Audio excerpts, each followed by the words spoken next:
Mengapa sih kekristenan dan keyahudian menolak Muhammad sebagai nabi? Mari kita bahas di dalam sesi berikut ini. Alasan yang pertama ialah Muhammad tidak berasal dari bangsa Israel. Alasan ini merupakan alasan yang paling mendasar dan sangat fundamental di dalam Alkitab. Menurut Ulangan 18 ayat 18 bahwa seorang nabi itu harus berasal dari tengah-tengah bangsa Israel yang tidak lain adalah di antara kedua belas suku bangsa Israel itu sendiri. Bahkan dalam Mazmur 137 Allah, Abraham, Ishak, dan Yakub tidak melakukan hal yang demikian kepada bangsa-bangsa lain. Artinya Allah hanya mewahyukan dirinya secara langsung melalui perantara para nabi di dalam bangsa Israel itu sendiri, bukan dari luar. Alasan yang berikutnya adalah metode pewahyuan Allah kepada para nabi. Di dalam literasi keyahudian dan kekristenan secara umum sama-sama sepakat bahwa Allah secara langsung berfirman kepada para nabi, di mana para nabi akan menjadi penyambung lidah Allah dan menyampaikannya kepada umat. Artinya Allah dalam menyampaikan firman-Nya tidak perlu melakukan atau menggunakan perantara untuk menyampaikan firman dan wahyu-Nya kepada para nabi. Di mana tentu saja hal ini berbeda dengan keyakinan teman-teman muslim, di mana Nabi Muhammad dalam keyakinan mereka menerima wahyu dari Tuhan melalui perantara Jibril. Sehingga perbedaan yang sangat signifikan ini membuat kekristenan dan keyahudian menolak status Muhammad sebagai nabi. Alasan yang ketiga ialah mengenai Mesias. Para nabi di dalam tanah keyahudian atau keyakinan Yudaisme dengan perjanjian lama dalam Alkitab Kristen yang kudus sama-sama sepakat bahwa seorang nabi akan bernubuat mengenai datangnya Mesias yang lahir dari keturunan Abraham, Ishak, dan Yakub, dan secara khusus dari tunas Daud. Para nabi ini tentu saja bernubuat dan juga memberikan keterangan tentang kedatangan Mesias itu yang bagaimana dan seperti apa. Di mana tentu saja mengenai hal ini juga disinggung di dalam Injil Sinoptik. Dalam Lukas 16 ayat 16 berbunyi bahwa hukum Taurat dan kitab para nabi serta nubuatannya akan berakhir sampai tampilnya Yohanes Pembaptis. Jadi ayat ini memang menegaskan para nabi akan menubuatkan datangnya Mesias. Di mana hal ini tentu saja berbeda dengan keyakinan teman-teman muslim. Di dalam keyakinan mereka, Nabi Muhammad sama sekali tidak memberikan harapan mesianik seperti keyahudian atau bahkan nubuatan mesianik seperti kekristenan. Inilah yang membuat bahwa keyahudian sampai saat ini masih menunggu pembebas atau Mesias mereka, dan kekristenan telah kedatangan Mesias mereka 2000 tahun lalu di dalam Yesus Sang Kristus. Namun hal ini tidak pernah disinggung di dalam keyakinan teman-teman muslim. Di mana ketiadaan nubuatan mesianik inilah yang menjadi alasan mengapa kami menolak Muhammad sebagai nabi.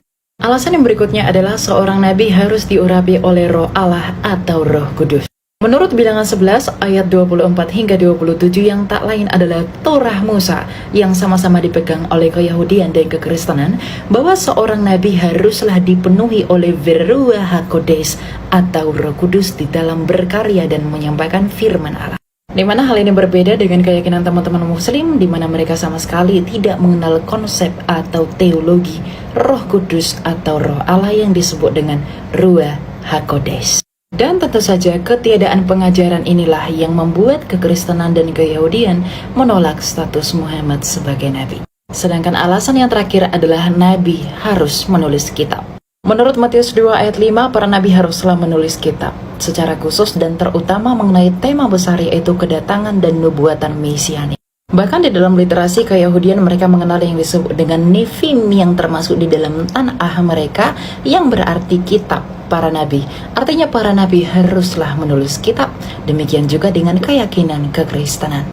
Hal ini berbeda dengan keyakinan teman-teman muslim, di mana Nabi Muhammad tentu tidak menulis kitab, namun menerima wahyu dari Tuhan yang disampaikan melalui perantaraan Jibril. Sehingga perbedaan yang sangat signifikan ini yang membuat kekristenan dan keyahudian menolak Muhammad sebagai nabi.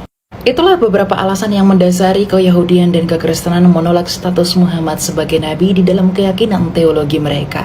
Di mana tentu saja hal tersebut akan memiliki pengaruh atau implikasi terhadap substansi pengajaran di dalam keyakinan kita masing-masing. Arti dari hal ini adalah bahwa keyakinan teman-teman muslim sama sekali tidak memiliki linearitas atau kesamaan dengan pengajaran keyahudian dan kekristenan dalam hal apapun. Sehingga kita tidak perlu memaksakan klaim teologis kita masing-masing, karena dengan demikian kita bisa hidup saling memahami dan saling mengerti. Shalom Aleichem dan Tuhan memberkati. Salam toleransi. Perhatikan, satu-satunya nama Nabi dan Rasul yang oleh Allah dianugerahi nama sifat itu hanya Nabi Muhammad SAW. Anda urutkan dari zaman Nabi paling bawah, ya, pertama kali Nabi Adam alaihissalam sampai Nabi Muhammad sallallahu alaihi wasallam, tidak pernah akan Anda temukan nama sifat kecuali melekat pada Muhammad sallallahu alaihi wasallam. Muhammad sifat dari kata Mahmud, sifat mubalaghahnya Muhammad. Ahmad sifat dari kata Hamid, sifat mubalaghahnya Ahmad. Perhatikan baik-baik. Ada Al-Hami, ada Al-Kafi, ada Al-Mahi. Itu Nabi. Di semua yang melekat pada Nabi Muhammad, 5 nama yang paling populer, 3 di hadis, 2 di Quran, itu semuanya nama sifat. Hanya Nabi Muhammad sallallahu alaihi wasallam. Untuk menunjukkan semua kemuliaan berkumpul di Nabi yang terakhir ini. Anda urutkan dari awal sampai akhir, nggak akan Anda temukan. Muhammad sallallahu alaihi wasallam bin Abdullah bin Abdul Muttalib bin Hashim bin Abdul Manaf bin Qusay bin Murrah bin Kilab bin Ka'ab bin Ghalib bin Fir bin Malik bin Nadar bin Kinan bin Khuzaimah bin Mudrika bin Ilyas bin Nizar bin Mudar bin Ma'ad bin Adnan bin Adi bin Adri bin Muqawwam bin Nahur bin Tari bin Ya'rub bin Yasub bin Nabit bin Ismail alaihissalam bin Ibrahim alaihissalam bin Adhar bin Nahur bin Abir bin Kinan bin Arfakhshad bin Sam bin Nuh alaihissalam bin Mihlain Matushala bin Kinan bin Anwas bin Thith bin Adam alaihissalam. Cari dari bawah sampai ke atas, tidak Anda temukan kecuali Nabi Muhammad sallallahu alaihi wasallam. Nah, kalau disebutkan nama Muhammad, berarti itu sifat yang melekat pada seseorang karena kemuliaannya secara sosial, hubungan dengan makhluk. Ya, Nabi yang penyayang, pada tumbuhan beliau sayang. Kata beliau, kalau sedang ada peperangan, jangan rusak tanaman. Padahal kalau orang sedang perang itu kan emosi berkumpul. Alhamdulillah. Emosi berkumpul, nggak ada orang perang dengan kasih sayang. Silahkan cek. Saya belum pernah temukan ada orang perang pakai kasih sayang, mustahil. Makanya di Quran surah ke-9 Al-Bara'ah, satu-satunya surah dalam Al-Quran yang tidak dibuka dengan bismillah. Yang lain pakai bismillah. Al-Fatihah sampai An-Nas bismillahirrahmanirrahim, kecuali At-Taubah. Kenapa At-Taubah tidak pakai bismillahirrahmanirrahim? Karena awal ayat At-Taubah adalah izin pembuka perang. Ketika umat pada studi zalimi, nggak pernah balas. Ketika punya kemampuan, pertahankan dirimu, bukan untuk menyerang orang lain. Turunlah ayat izin. Bara'atum minallah. Sekarang mulai diizinkan kalian untuk mempertahankan diri. Turun perang. Nggak pakai bismillah. Kenapa? Karena bismillahirrahmanirrahim kalimat sayang. Rahman kalimat sayang puncak dunia. Rahim kalimat sayang puncak akhirat. Dan nggak ada orang perang pakai sayang. Tembak, dor. Maaf ya, nggak ada. Izin nembak ya, kalau sakit maafin aja. Udah, nggak ada. Ya, tapi dalam suasana itu kata Nabi, jangan rusak tanaman. Coba lihat, rumput-rumput pertahankan, jangan diinjak. Tanaman-tanaman pertahankan, jangan kemudian dicabut, jangan dilukai. Itulah Muhammad. Pada hewan, bayangkan, orang dulu sembarangan menyembelih hewan. Kata Nabi, jika engkau ingin menyembelih hewan, maka tajamkan pisaunya dulu, tajamkan. Apa tujuannya? Jangan sakiti hewannya, percepat penyembelihannya. Tarik, set, sekali. Ini bukan berkali-kali begini. Kata Nabi, idza dzabhtum fa ahsinudz dzibhah. Kalau Anda akan menyembelih, maka baguskan sembelihan. Ya, tajamkan. Dan saat menyembelih, menajamkan pisaunya pun jangan di hadapan hewannya. Jauhkan. Jadi bukan hewannya dipanggil. Kandidat selanjutnya, oh siap-siap ya, sabar. Nanti babai cepetin, ya kan? Itu gak boleh. Jauhkan. Sembelih, habis. Itulah Muhammad. Pada manusianya luar biasa. Ketika ditanya Sayyidah Aisyah, kaifa kana khuluqu Rasulullah sallallahu alaihi wasallam? Jawabannya kana khuluqul Quran. Pada tetangganya yang mulia, pada musuhnya, Anda bayangin aja dah. Teman-teman tinggal di komplek, diusir dari komplek. Pernah ada yang lemparin, pernah ada yang caci maki, pernah macam-macam, diusir. Tiba-tiba satu saat Anda berkuasa, datang lagi ke sini. Anda ingat peristiwa itu. Apa yang Anda lakukan terhadap perang komplek? Panggil satu-satu ke sini. Nabi tidak. Nabi dihancurkan saat di Mekah. Perasaannya, fisiknya, keluarganya diintimidasi, sahabat-sahabatnya dibunuh di hadapan Nabi kadang-kadang. Sedang ruku kemudian ditaruh kotoran di atas punggungnya. Ketika akan lewat dicaci maki, pergi ke Taif dilempari dengan batu, darah keluar dari tubuhnya yang sangat mulia. Diusir oleh kaumnya, meninggalkan tempat yang dicintainya, sampai berbalik ke belakang saat berada di Jarwal. Ya Makkah anti ahbu madinatin fi qalbi, laula amarani rabbi an uhajir lama taraktuki. Mekah, engkau kota yang sangat kucintai dalam hatiku. Kalau Allah nggak perintahkan aku hijrah, nggak akan aku tinggalin. Wafat pun nggak ada masalah di situ. Cuman karena Allah perintahkan aku pergi, diusir. Tiba-tiba ketika balik lagi ke situ dalam suasana Fathu Mekah, kekuatan sudah banyak, mudah bagi Nabi untuk menumpas orang yang pernah membunuh sahabatnya, menzalimi kawannya, menzalimi diri beliau. Apa yang beliau katakan? Antum mutlaqa, kalian dimaafkan pada hari ini. Yang pergi ke masjid aman, yang pergi ke rumah Abu Sufyan aman, yang mendekat ke sini aman. Antum saya bebaskan seperti Yusuf membebaskan saudara-saudaranya. Muhammad sallallahu alaihi wasallam. Itulah Muhammad. Tapi ketika disebutkan dengan Ahmad hanya sekali dalam Al-Quran, itu teman-teman bentuk isim tafdil, sighah mubalaghah dari kata hamid. Tidak pernah disebutkan hamid dalam bahasa Arab kecuali menunjuk kemuliaan seseorang yang punya sifat ibadah yang kuat kepada Rabbnya. Hubungannya vertikal, hablum minallah.